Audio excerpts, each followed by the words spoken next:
Welcome! In this video, we'll show you how to convert a PDF to Word.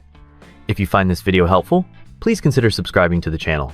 Here we have a PDF file on the desktop. Let's open Microsoft Word.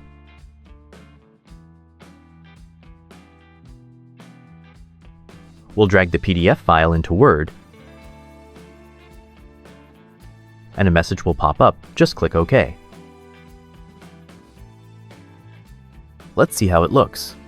You might notice some differences compared to the original file once it's inserted into Word, and you may need to adjust things manually. For example, in this case, the picture looks a little different. So let's crop it into a circle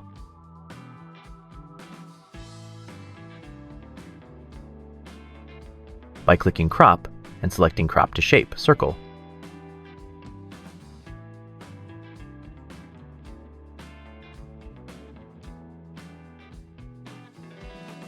Now, let's save the document. Click File, and then Save As to save it as a Word document.